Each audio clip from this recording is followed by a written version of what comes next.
Hey everyone, I am Aarti. Welcome again my YouTube channel Aarti English classes. आज again मैं आपके लिए लेकर आई हूँ कुछ इंपॉर्टेंट इडियम्स एंड फ्रेजेस जो कि आपके लिए होने वाले काफ़ी बेनिफिशियल, क्योंकि मैं आपके लिए ऐसे ही फ्रेजेस और इडियम्स लेकर आई हूँ जो हम अपने डे टू डे लाइफ में काफ़ी ज़्यादा यूज़ करते हैं। तो इन इडियम्स को यूज़ करके आप अपनी स्पीकिंग को काफ़ी इफेक्टिव बना सकते हैं। तो इसके लिए आपको वीडियो के लास्ट तक बने रहना है। तो चलिए स्टार्ट करते हैं। बट हाँ, अगर अभी तक आपने मेरा चैनल सब्सक्राइब नहीं किया है, do subscribe my channel. Video अच्छी लगे तो लाइक भी जरूर कीजिएगा। तो चलिए स्टार्ट करते हैं आज की video without wasting any time. Let's begin. Okay, तो देखिए सबसे पहले जो एक्सप्रेशन है अभी मैंने ऊपर मेंशन नहीं किया है, बट हाँ जितने भी सेंटेंसेस मैंने नोट किए हैं सबसे पहले जो फ्रेज यूज़ किया है वो ही मैं आपको बताऊंगी। तो क्या फ्रेज है देख लीजिए। मन तो बहुत है रुकने का, पर मुझे जाना होगा। राइट, मन तो बहुत है तुमसे मिलने का, लेकिन व्यस्त हूँ। मन तो बहुत है यह फ़ोन खरीदने का, बट यह बहुत महंगा है। मन तो बहुत है तुमसे बात करने का, पर। राइट, अब देखिए सारे सेंटेंसेस में चूँकि दो सारे सेंटेंसेस में दो क्लोज यूज़ हुई है। एक तो है हमारे पास मन तो बहुत है पर, मन तो बहुत है। अब किस चीज़ का मन है वो हर सेंटेंस में अलग अलग हो सकता है। जैसे इस सेंटेंस में मन है रुकने का, इस सेंटेंस में मन है मिलने का, यहाँ पे मन है फ़ोन खरीदने का, और इसमें मन है बात करने का।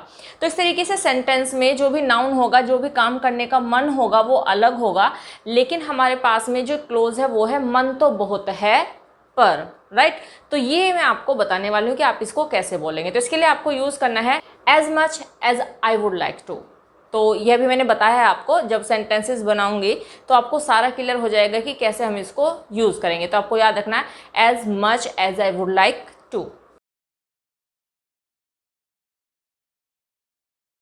राइट, तो इसके लिए आपको यूज़ करना है as much as I would like to, क्योंकि सारे सेंटेंसेस में मन तो बहुत है। यहाँ पे फर्स्ट पर्सन की बात हो रही है, मेरे बात हो रही है मेरे मन की। ओके, ये जो टू है इसके बाद जो पहली क्लोज में हमारे पास में वर्ब है वो आएगी, और जो ये सेकंड क्लोज है जो कि जुड़ी हुई है पर से, इसे हम उसी टेंस में बनाएंगे जिस टेंस में वो है। जैसे यहाँ पे है पर मुझे जाना होगा, यहाँ पे है लेकिन व्यस्त हूँ, तो ये हैज़ टू हैव टू का यूज़ करके बनाएंगे। ये सिंपल प्रेजेंट का है, यह बहुत महंगा है, ये भी सिंपल प्रेजेंट का है। तो इस तरीके से नेक्स्ट क्लोज पर वाली क्लोज को हम लास्ट में बनाएंगे, और ये वाली जो वर्ब है जो मन तो बहुत है जो भी काम करने का, उस वर्ब को हम जोड़ेंगे टू से। तो चलिए एग्जाम्पल से समझते हुए इजीली आपको सारा क्लियर हो जाएगा। फर्स्ट एग्जाम्पल, मन तो बहुत है रुकने का, तो किसका मन है रुकने का, पर मुझे जाना होगा। राइट, तो सेंटेंस हो जाएगा as much as I would like to stay. रुकने के लिए हम यूज करें stay. As much as I would like to stay but I have to go. Right, as much as I would like to stay but I have to go.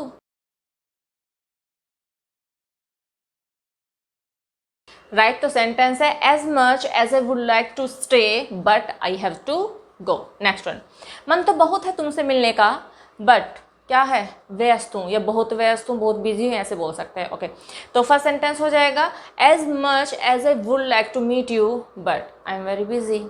Right, as much as I would like to meet you but I am very busy.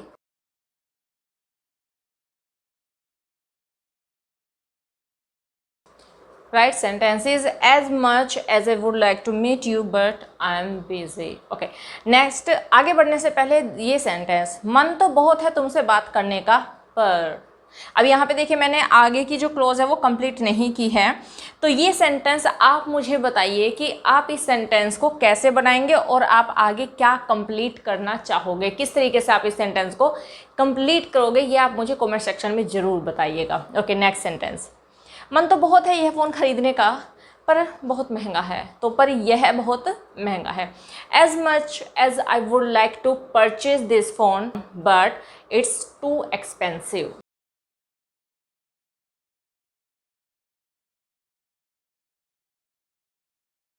Right, sentence is as much as I would like to buy this phone but it's too expensive. तो ये बहुत महंगा है। हो समझ में आ गया होगा ये आपको। इसका स्क्रीनशॉट आप लेना चाहते हो तो ले लीजिए। ये सेंटेंस तो आप मुझे कंप्लीट करके बताइएगा ही कि आप इसको कैसे कंप्लीट करोगे और कैसे बोलोगे। ओके, तो होप यूजफुल होगा ये एक्सप्रेशन आपके लिए। तो चलिए नेक्स्ट स्लाइड देखते हैं। नेक्स्ट है वैसे बता दूं। तो जब भी हम इस एक्सप्रेशन को यूज़ करते हैं तो हम अपने बात को थोड़ा सा क्लियर करने की कोशिश करते हैं, जैसे कि सामने वाले को बिलीव हो जाए और उसको लगे कि हाँ हम जो भी कह रहे हैं वो बिल्कुल श्योरिटी के साथ कह रहे हो, बिल्कुल सच कह रहे हैं, राइट। तो तब हम कह देते हैं वैसे बता दूं। ओके, तो इसके लिए आपको बहुत ही छोटा सा फ्रेज यूज़ करना है, mind you, mind you, right. तो इसके लिए आपको यूज़ करना है माइंड यू। ओके, और इसे हम सेंटेंस के स्टार्टिंग में ही लगाएंगे और जो भी सेंटेंस जिस टेंस में होगा उसी में ही हम उसको ट्रांसलेट करेंगे। सेंटेंस फर्स्ट देख लेते हैं। वैसे बता दूं मैं यह पहले से ही जानता था की बात हो रही है, राइट। तो ये है पास्ट इंडेफिनिट का सेंटेंस और यहाँ पे हम बनाएंगे माइंड यू का यूज़ करके। तो सेंटेंस हो जाएगा mind you I already knew it, mind you I already knew it, right. तो बहुत ही छोटा सा सेंटेंस है, mind you I already knew it. Next, वैसे बता दूं तुम इतने भी खास नहीं हो। अब देखिए, खास का मतलब यहाँ पर अलग अलग हो सकता है। अगर हम किसी को इम्पोर्टेंस देने की बात कर रहे हैं तो यहाँ पे खास इम्पोर्टेंस भी हो सकता है, राइट। या फिर कोई सुंदर, कोई कह रहा है कि कैसा लग रहा है, तो मुझे किसी को सुंदरता में जज अगर मैं कर रही हूँ और मैं कह रही हूँ कि नहीं कोई ज़्यादा खास नहीं है, तो मैं वहाँ पे उसकी ब्यूटी को लेकर बोल रही हूँ कि खास नहीं है।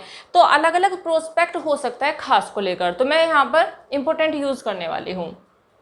तो सेंटेंस है वैसे बता दो तुम इतने भी खास नहीं हो, mind you are not that much important, mind you are not that much important,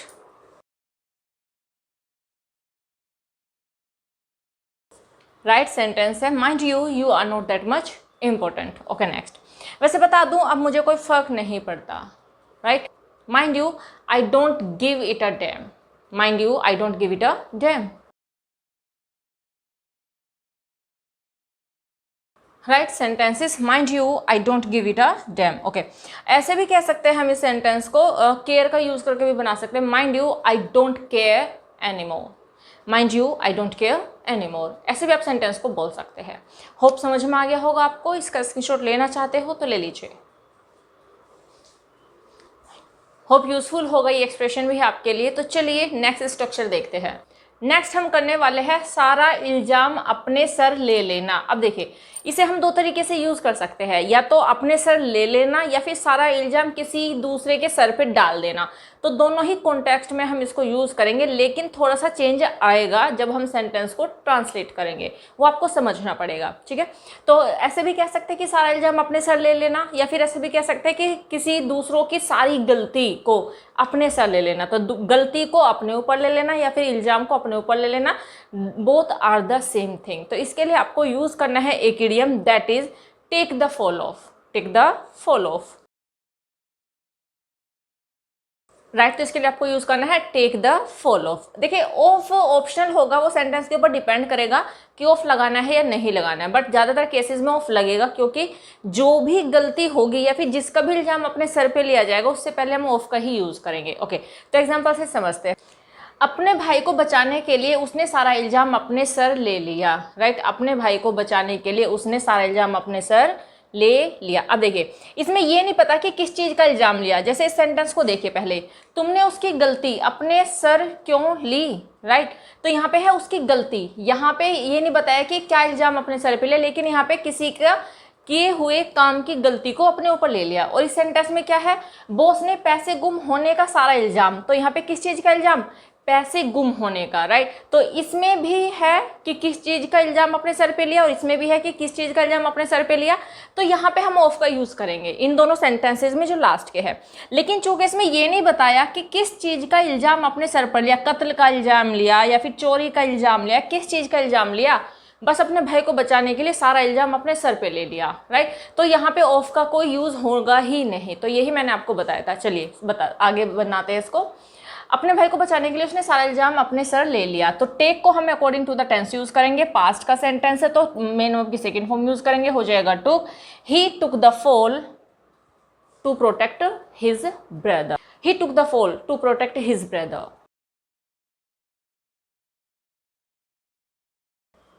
right. Sentences he took the fall to protect his brother. Okay, अब देखिए यहाँ पे इल्जाम के लिए किसी तरह का कोई वर्ड यूज नहीं हुआ, तो आई थिंक आपको लग रहा होगा कि इनकम्प्लीट सा है सेंटेंस, लेकिन इनकम्प्लीट नहीं है, क्योंकि टेक द फॉल का मतलब ही इल्जाम अपने सर पे ले लेना, राइट। तो इसमें किसी तरह की कोई मिस्टेक, कोई गिल्ट या फिर कोई कह सकते हैं कि क्राइम, कुछ भी ऐसे यूज़ नहीं होगा।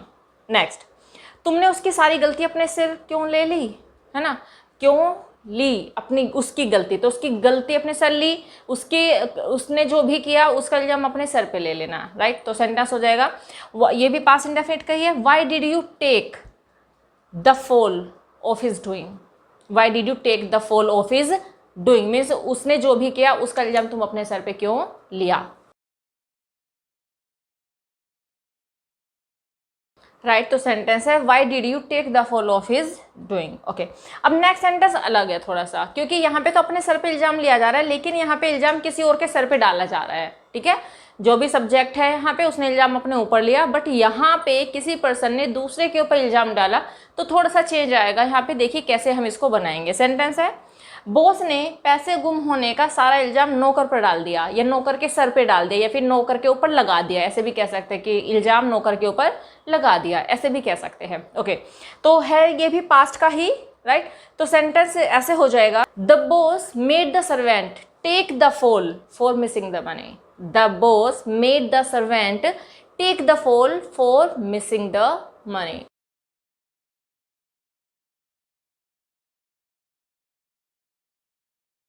Right, sentence is the boss made the servant take the fall for missing the money. तो इस तरीके से सेंटेंस मतलब कि जब किसी और के सर पे इल्ज़ाम लगाया जाएगा तो वहाँ पे हम यूज़ करेंगे मेड का। वो सेंटेंस के ऊपर डिपेंड करेंगे कि हम कौन से टेंस में बना रहे हैं, तो मेड को हम अकॉर्डिंग टू द टेंस ही यूज़ कर लेंगे, राइट।